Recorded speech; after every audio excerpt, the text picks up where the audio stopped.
Not too bad. Get to see some good baseball this weekend. That game may be different today if Matt gets to pitch. I mean, your bullpen's your worst thing. You need to go a bullpen game today.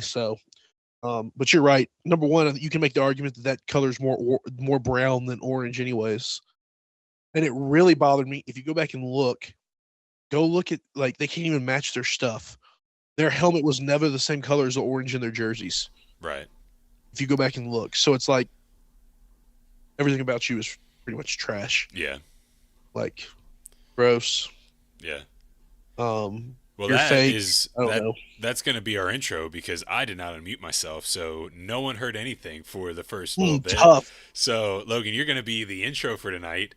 So, Nice. welcome to the Rocky Top Rundown. That was Logan. I apologize for not unmuting my mic so that you could hear my wonderful voice. So, Logan hopped in the seat of opening up just to and he With just no followed context. You just hear me randomly rambling. about a brown color, and everyone knew exactly what you were talking about. So we were referring to the fact that Tennessee baseball got the win over Texas baseball this weekend, getting their win total in the SEC play up to 13, which is a great spot to be heading into the road trip to Oklahoma. But we'll cover more about baseball in the midweek, and looking forward to it because there's a that I am thankful that I was in person for a phenomenal, borderline historic pitching performance by Tegan Coons, and I can't wait to talk about it. And so we'll get to that in the midweek. But Logan, there's a lot that's been going on as far as big picture items for college sports, and something that we haven't really discussed too much about, but is very prevalent and moving forward, it seems. We talked about it back when we talked about SEC, the SEC moving to 9 conference games for football. But both college football and college basketball are looking to move towards expansion. College basketball is for sure moving towards expansion in its postseason. College football, there's a lot of movement from the administrative types and coaches and ADs. I think the only prominent figure in college football right now that is outspoken against the 2014 playoff expansion proposal is Sankey and of the SEC commissioner. And so, Logan, let's talk about it. We'll start with football. The proposal right now is the 2014 playoff that the Big Ten has pushed, and the details are murky, but let's just keep it simple. It's getting rid of automatic qualifiers, so no conference champion is guaranteed to get in. We're not giving the group of five champion a for sure. Well, we are giving the best group of five team, but not. I don't think that it's the best group of five champion, but they get one spot, and then it's 23 at-large bids. So just the best 23 teams plus a group of five team if they are not in the top 24. Do And you mean so James Madison covering the 40-point spread against Oregon last year didn't make the case for more group of five teams? it did not. And the funny thing is James Madison wouldn't even be in this model. I think James Madison was number 25 in last year's final rankings, and so you would have just had who was the other one? Tulane, yeah, Tulane. Yeah. So the some other things are there's been some push on or conversation about schedule, and so the AFCA, the American Football Coaches Association, they came out and supported playoff expansion, but also supported that the postseason ends by mid-January, where it currently ends almost in February, and that is mostly because of TV contracts and deals with the NFL, if you look at it. But it would include 8 first-round games and 8 second-round games on campus, which I do like. I am for these playoff games being on campus, but we'll get to that in a minute. The top 8 seeds would get a first-round bye. What is my math? The other 16 teams would play each other, and the top 8 would get byes. And then quarterfinals, semifinals would be on neutral sites, and so that's a lot all at once. The goal is to expand our current 12-team format. And Logan, I have thoughts, but what are your thoughts on this expansion proposal? I mean, what's our favorite sport? Football. and specifically college football. Correct. So I can't rationalize that more college football is ever a bad thing. Fair. I mean, 16 is the perfect number, Agreed. but 24 is better than 12. Yeah. So I think this is a good thing. That being said, I'd love for it to be 24 without the expense of conference championship games. Correct. And I forgot that part. The AFCA did come out in their recommendation, their official proposal or recommendation with expansion and with the schedule was also the elimination of conference championship games. So continue. So that is the negative. And I think they're going to have a hard time getting away with that because that's like $1 billion game. Yeah. So I think you're going to have a hard time getting conferences to give that up. That being said,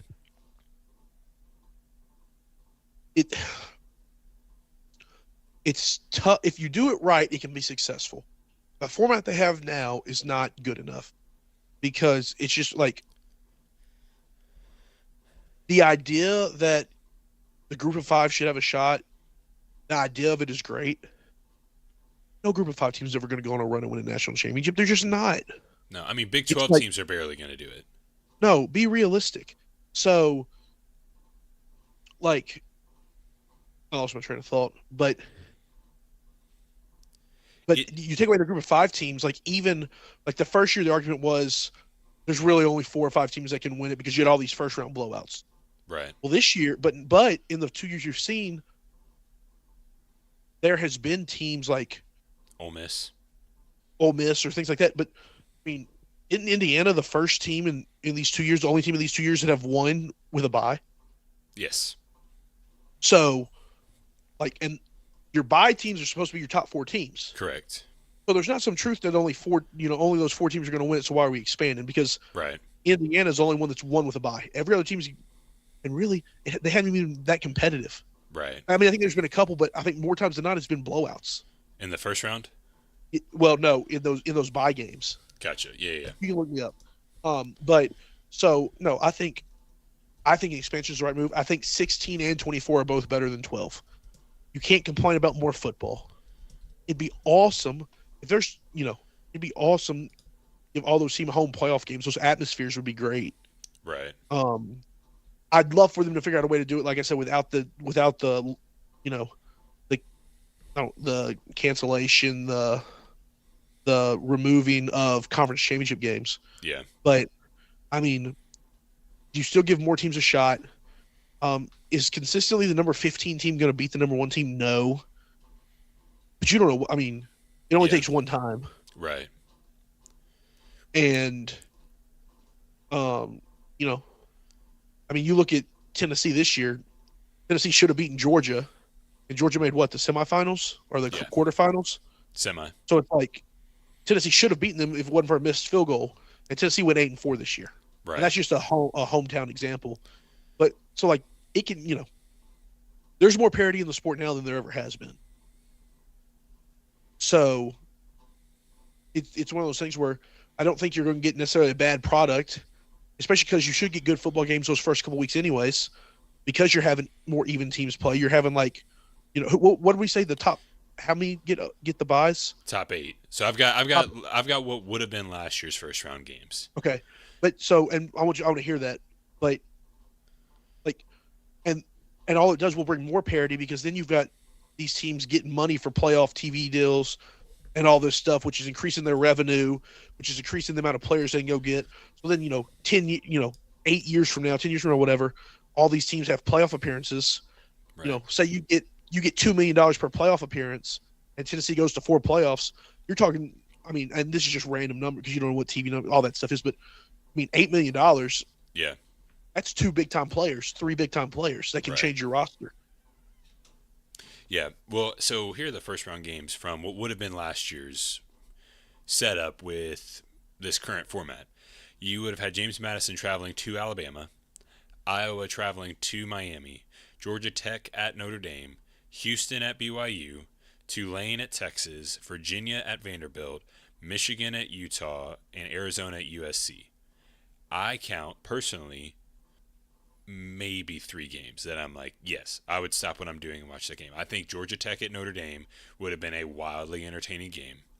I think that Michigan at Utah and Arizona at USC would have both been good games. From there, like Houston at BYU, maybe, but I see splatterings or boring. Like Virginia at Vanderbilt, I think Vanderbilt would have ran away with that one against Virginia.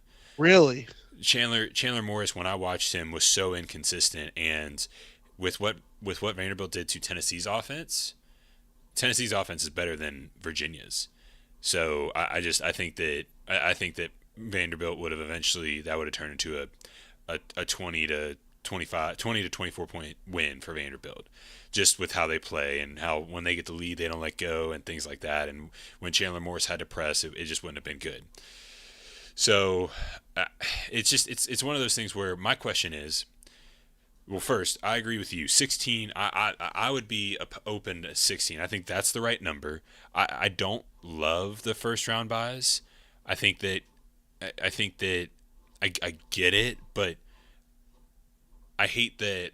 Which I do like this in the 24 team format, but like I hate that the last couple years, like Indiana didn't get to host a game on campus. I love that's my favorite one of my favorite parts about the expansion is the on campus playoff games. Like I couldn't wait to go to a just whenever it happens because it will happen. Whenever Tennessee hosts a college football playoff game, can you imagine what Neyland is going to be like? How chaotic it's going to be and how awesome it's going to be. Like I love that part, and so I'm glad that the top 8 teams are going to get to host because it seems like that's where we're going. But I think my question is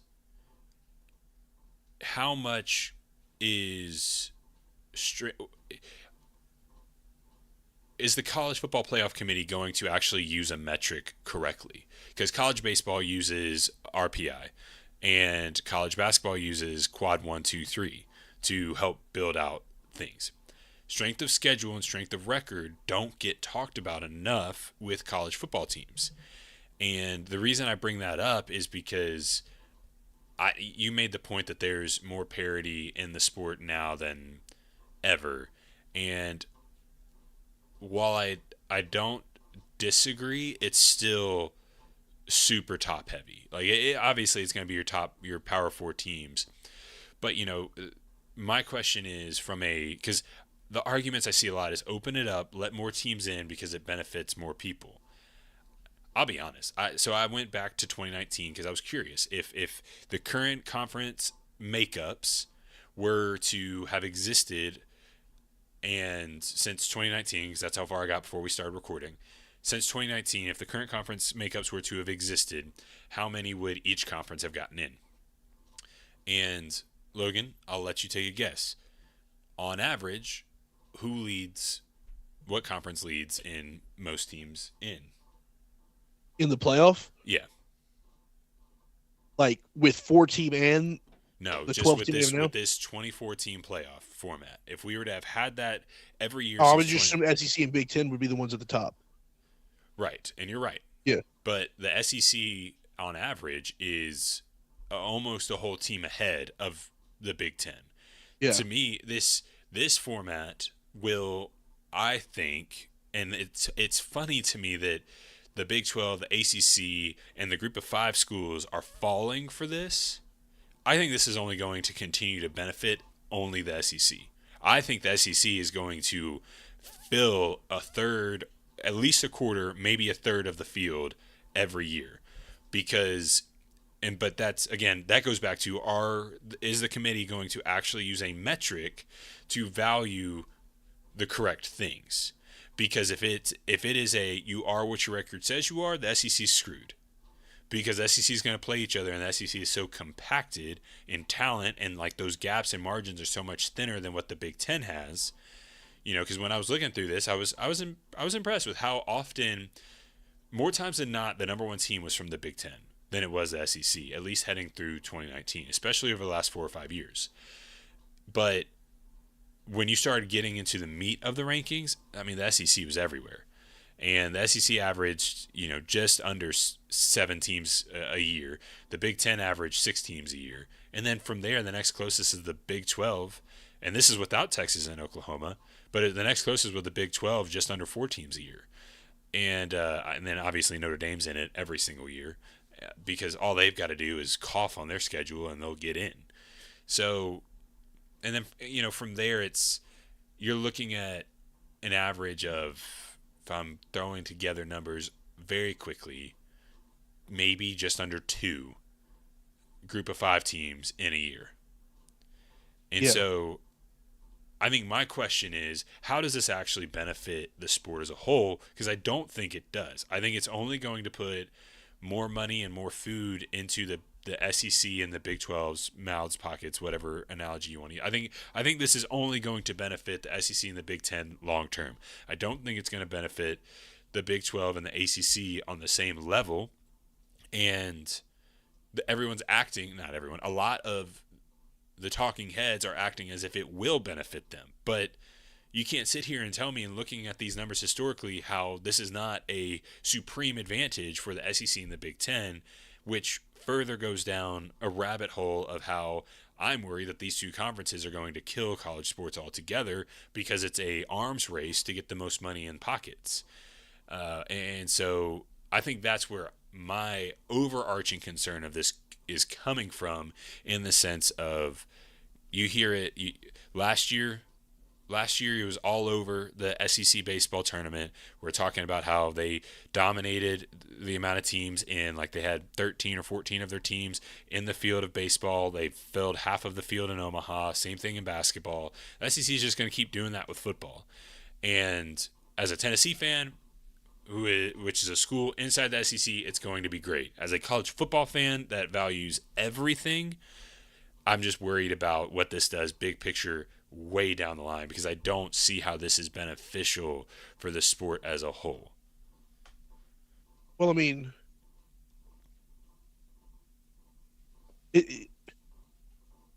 for schools from like the Big 12 or the ACC, I mean, I don't see how it wouldn't benefit the Big 12 and the ACC, because those are conferences that are getting one team in.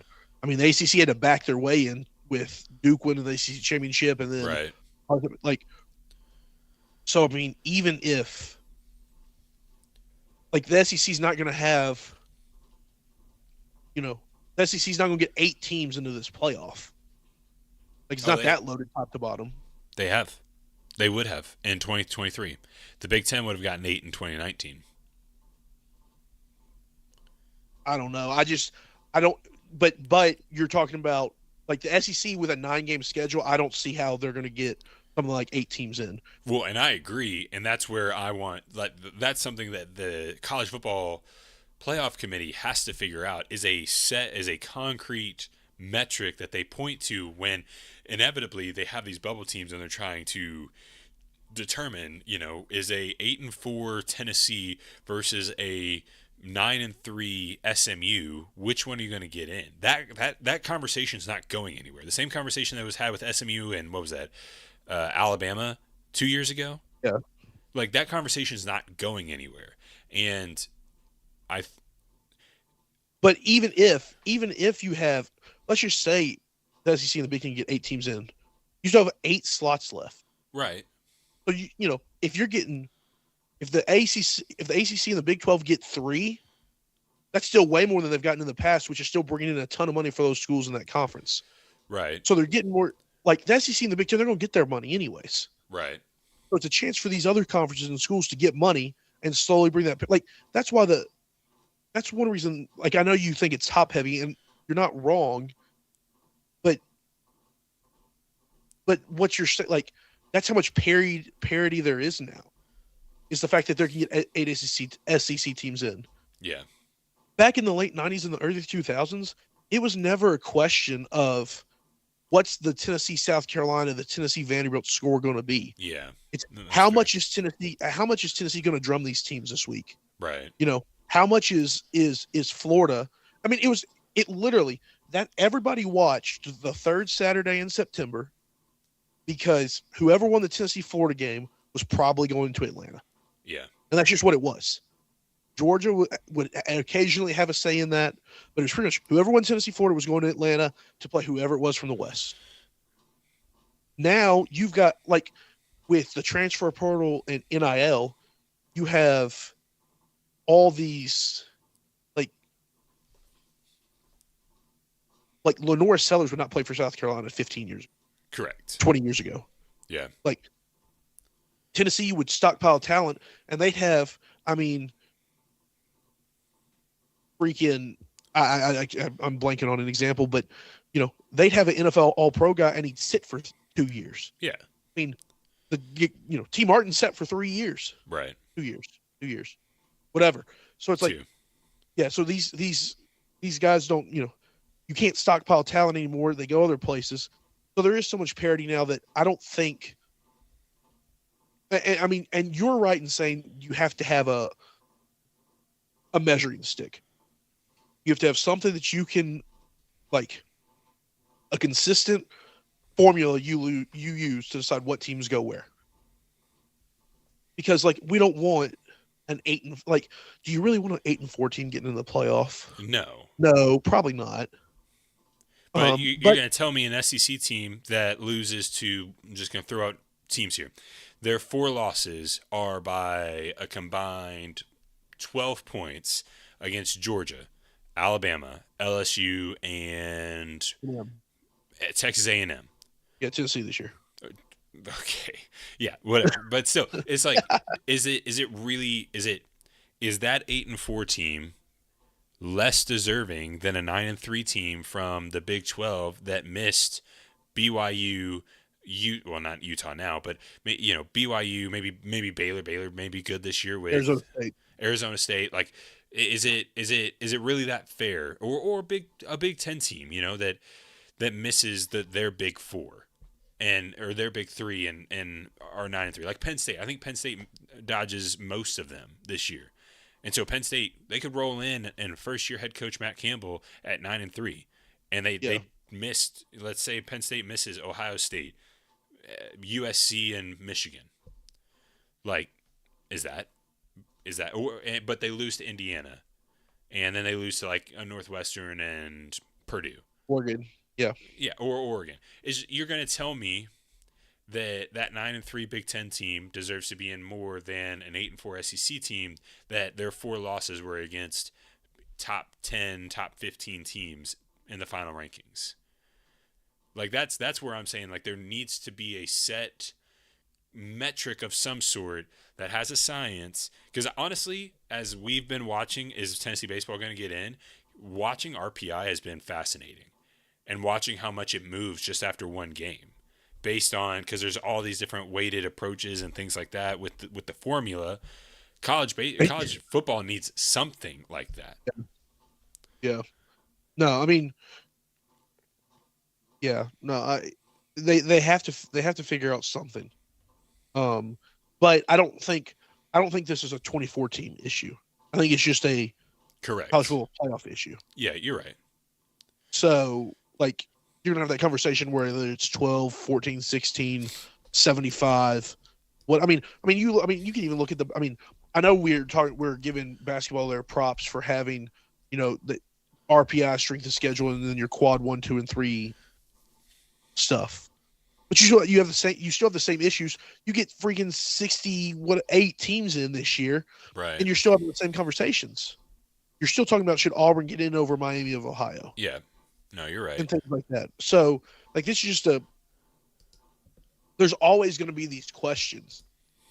And I think, and if you look at it, I know the problem with the eye test is it's subjective. Did I use that right? Was that the right way to phrase it? Yeah. Subjective. Objective is the metric we're looking for. Yeah. I know the eye test is subjective, but I think college football is more of an eye test than any other sport. Right. Like, at some point, you just got the eye in the sky don't lie. You just got to turn the film on and watch. Yeah. Because, I mean, we can have different opinions on how it should look and things like that. But, like, if you watched Indiana this year, you knew Indiana was the best team. Right. If you watched, Tennessee this year, you knew Tennessee had a high powered offense, bad team. Like Yeah. basketball, there's all kinds of weird, maybe you just don't shoot the ball well that night. Things like this happen. You have to look over more than one. But like football is pretty much like I can watch it and I can tell you. Right. And so that more than I think that's one reason it's gotten by so long with not having the same type of measuring sticks that a baseball or basketball has. Right. Because obviously, number one, the playoff, the field is not as large, but it's also a whole lot easier. Just like, the best team is just going to win normally.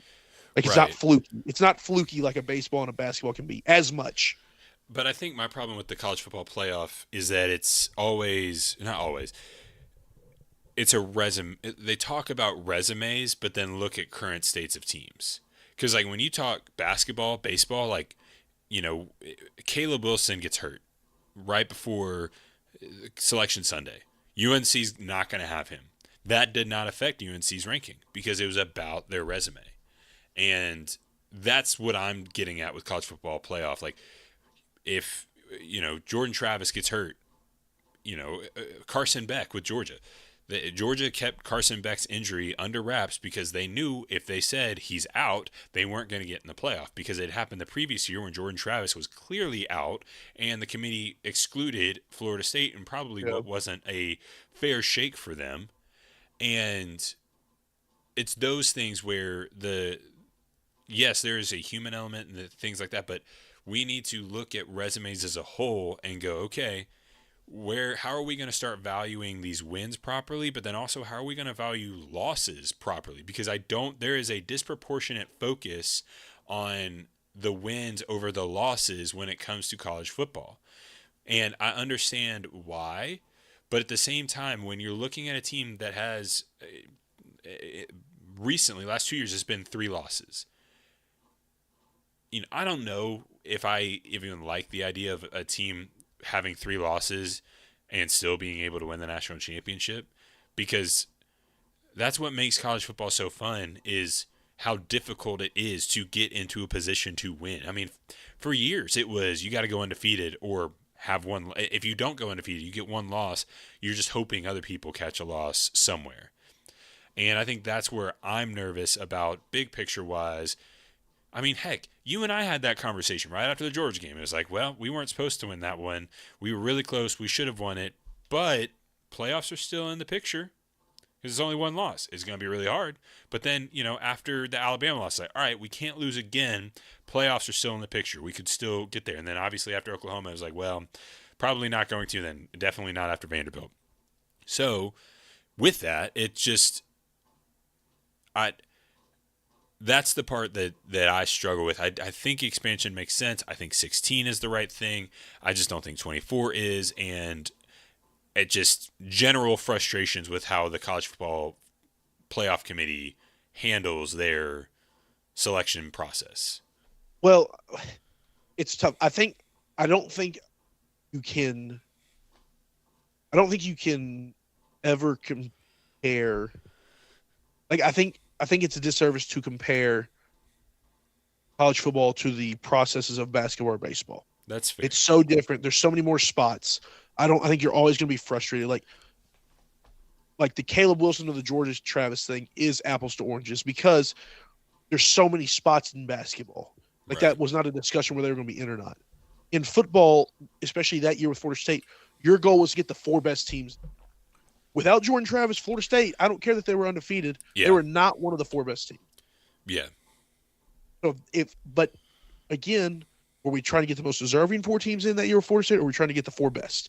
If you're getting the most deserving, they went undefeated. They should be there. Right. If you're trying to get the 4 best. Without him, they were most certainly not the 4 best.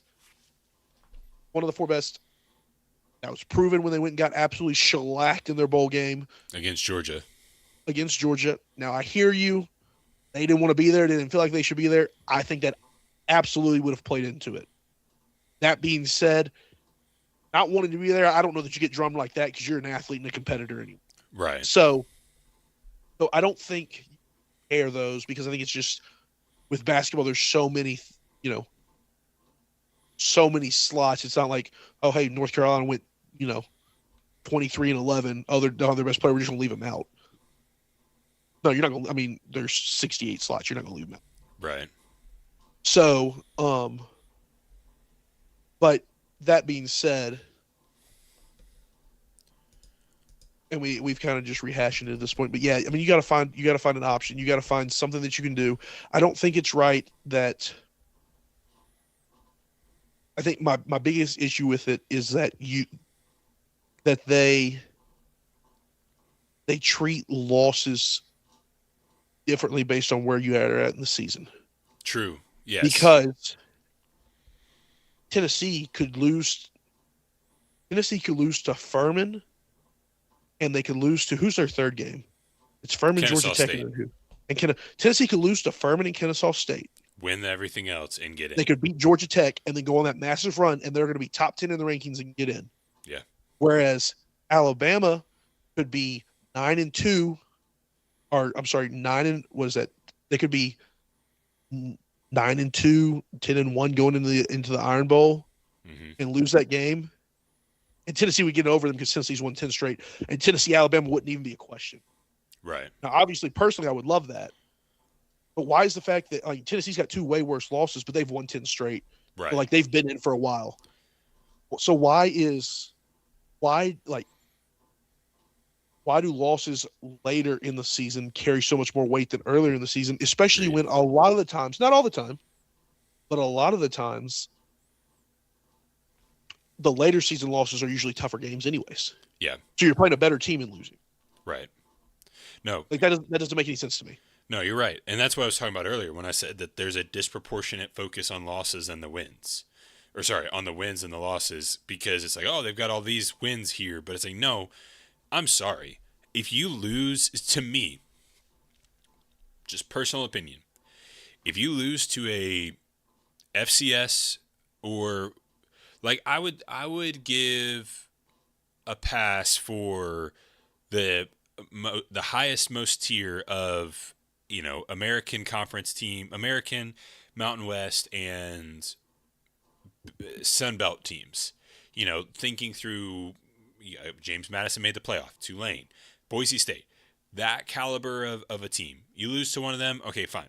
Anything that's not them, you lose to a Conference USA team, you lose to a MAC team, you lose to NIU. Notre Dame losing to NIU, automatically disqualified. I don't care what the rest of your record is. That is such a bad loss. Ohio State, did they lose to Navy? Was that when they won the national championship in 2014? They had a terrible loss early that year. Yeah. They shouldn't have been in. It's all about there needs to be an appropriate weight put on these games. If you, again, I know we can't compare their apples and oranges, but a quad 4 loss in basketball is this is the proper way to use it, family friendly, but it's damning to your resume. There is nothing that can hurt you more than a quad 4 loss when you are looking at a resume as a whole in basketball. Again, I know it's apples and oranges, but there's still that gap where if Tennessee were to go out and lose to Furman, Tennessee should, from that point on, be out of the discussion for the playoff. You can't tell me that loss should not have an adequate amount of weight to go along with the high, the weight that a win against Texas A&M at Kyle Field would have. Well, I don't even necessarily think that you have to let's just say Georgia Tech goes 4-8 this year, right? So Tennessee beats Furman and Kennesaw State, but they lose to a 4-8 Georgia Tech team. They go 11-1, lose to a 4-8 Georgia Tech team. Do I think that should keep them out? No, I'm not saying that. I'm just saying that was just a extreme example of the fact of why do we it's like we forget about the losses in the first half of the year and only focus on the losses. Right. If we have the same, if we go 11-1, A&M goes 11-1. Texas A&M loses a week 10 game to, LSU, right? Tennessee lost a week 2 game to Georgia Tech. The fact that Tennessee's was 2.5 months ago They'll be Like, ranked should higher. not. Yeah, they would be ranked higher. Should not be the reason like they got in over an A&M. Right. No, I Like, mean, we need to I compare agree. our natural resumes. So it's like I'm not saying one loss has to disqualify you, because you know what? Even though football is not fluky like basketball and baseball, fluky stuff happens sometimes. Yeah. Maybe maybe Faison Brandon is a, just to use Tennessee as an example, a freshman All American this year, but he went into concussion protocol for the Georgia Tech game, Right. and they had to play McIntyre or something like that, and he was just terrible. Like, something fluky happened, and then McIntyre, and then Faison's cleared the next week, and they keep winning or whatever. Right. Like, some fluky stuff. So I'm not saying a loss just has to take you out of it. I just think they have to fix the fact that, like, a week 2 loss is the same as a week 10 loss. Yeah. Like, when you lose, it shouldn't matter. It should be Right. who you've beaten, who you've lost to, and things like that, not when it's happened, because that doesn't even make sense. Because at that point, you might as well schedule like hard at the beginning of the year, Yeah. and then like, if I have to have my three non-con games, one Power Four game should be at the beginning of the year, and I might as well play 2 cupcakes at the end of the year. Yeah. I mean, you're not wrong. You're not wrong. Yeah. And just from a Tennessee perspective, here are all the years of teams that would have made the playoff in this current format, which this part is exciting, I guess. It's a good thing. But 5 Tennessee teams would have made it: 2024, 2023, 2022. Which, if that doesn't speak to, oh God, I mean, how much different? I'll continue in a second. How much different is Heupel's tenure as a head coach looked at if this 2014 playoff has been in effect since he was here, and he misses the playoff this past year for the first time in 4 years? Sure, but I also think on the flip side of that, I think your expectation could be different too. I think Yeah. it changes. So, but yeah, like, I hear what you're saying. But and that's another question I have for fan bases: is a playoff appearance enough, or is it like basketball where you need to get out of the first weekend? And then the other 2 teams were the 2020 or the 2016 and the 2015 teams would have gotten in. And who knows? Maybe Tennessee holds Butch around a little bit longer if those teams make it. But I think overall, it is a money grab at the end of the day, and the schools need it because they are writing checks that they cannot cash. I don't know if you've seen the rumors, but there are SEC teams telling players that we will get you your money once we find it, but they are putting players on contracts and then not having the funds to pay them. Sounds like an LSU problem, but that's just my guess. And so flip over to basketball real quick because that's not as controversial and we just got a little bit longer. But Logan, basketball is expanding its opening round to, what's that math? 8 more teams. So Yeah, going from the 68 total teams in the field to 76. So, I mean, do you like it? Do you hate it? I mean, I'm indifferent on it. Like, it's just more playing games is basically all it is. Yeah. It's not teams that are going to, make a run more than likely. Occasionally you have something like that happen, but um, like, there obviously is going to be a point where there's too much. Yeah. But like, these teams that are getting in, it's a good, it's a good experience for them, a way for more schools to make some money, and it's not really a threat to your handful of teams that are usually going to win it every year. Right. Like, you're not asking your legit national championship contenders to play any extra games when it's hard enough to win, what, 6 in a row? Yeah. Before 6, yeah. So, I mean, not the end of the world. You eliminate, of course, again, you don't really eliminate conversations like Miami versus Auburn this year. Right. Just, you know, it's not the end of the world. I'm not, considering that it doesn't like, just, March Madness is probably the greatest postseason event, and it really doesn't change that. Yeah. Um, so, like, I'm not that worried about that one, to be honest with you. Yeah. I just, enough is enough at some point. You just got to put a cap on it. And I think that's just where if they're going to do 76, what's going to stop them from going to 84, No, So, no, and that's fair. So, and these are not decisions we make. There's not much we can do to it. But I will say basketball has a much better process for their playoff selection than football. So there's not nearly as much to talk about. But hey, appreciate you all listening. Please make sure you like and subscribe and share it with friends. We'll get back together in the midweek to talk baseball. Hopefully, I'm feeling better by then, and we'll get to fun conversation around what has happened this weekend. So, it'll be fun to get back and discuss that. So, Logan, anything else before we wrap? Nope. Just excited to see what baseball does. Pretty much clinched a postseason spot this weekend, which was good. Yeah, And we'll talk more about that this week. But I'm excited. The weather's starting to feel football-y. I know we're in May, but so I'm starting to get ready for football season, even though I haven't been as high on football this year. It's about that time to get excited for football season because we're not too far away. You're right. So you're right. So appreciate you all for listening. We'll get back together soon, and until then, see ya.